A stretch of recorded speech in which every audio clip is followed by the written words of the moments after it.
I recently had the chance to sit down with former Lady Coyote Alex Temblador. A little over a decade ago, Alex was a regular here on KFDX, appearing in basketball, softball, and track highlights. Fast forward to 2018, Alex returns to KFDX, not in our highlights, rather for her skills as a writer. In this week's Sports Spotlight, we hear how Temblador has transitioned from athlete to author.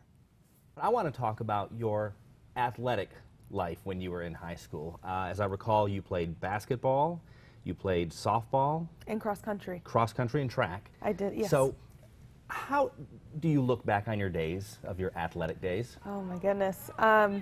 It seems so long ago, like 10, 11 years ago. But I really miss playing basketball. I have dreams about it all the time still, where I'm playing basketball in high school and some game didn't go well. And I really miss softball. I actually tried to play in college, but I hurt myself before trying out, so I couldn't do that. But it was some of the best years of my life playing here. When I first saw, I'm like, oh, Alex Temblador, what's she doing now? And you could see on social media that you were writing reviews and you were visiting all these exotic locales. So how did that come about?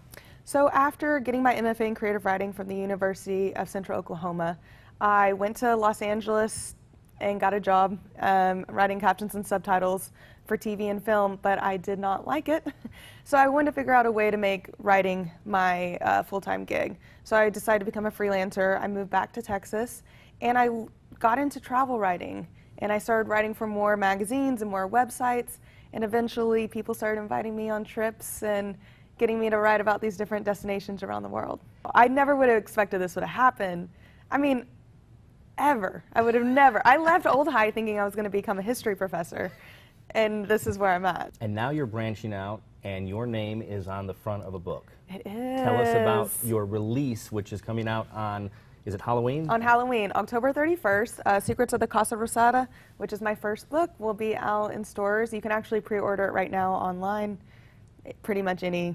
Now, wait a minute now. You said my first book, so there are plans that this is going to be. This might. I haven't decided if this will be a series, but I do have another book I've already written. I'm working on it, and hopefully I can get it to my literary agent and we can start selling the second book. So is it crazy to consider yourself an author? It is. You know, I actually first started writing my first book when I was at Old High. I had a dream one night. I went into school and I had some extra time in a computer class, and I started writing my very first novel that I actually finished. It's not this one. And at the time, I didn't think that was going to be a thing for me. And then when I was in undergrad, I took a creative writing class and fell in love with it and was like, this is what I want to do for the rest of my life. I just want to write every day, and I want to be a novelist before I'm 30, and I'm 28, so I did it.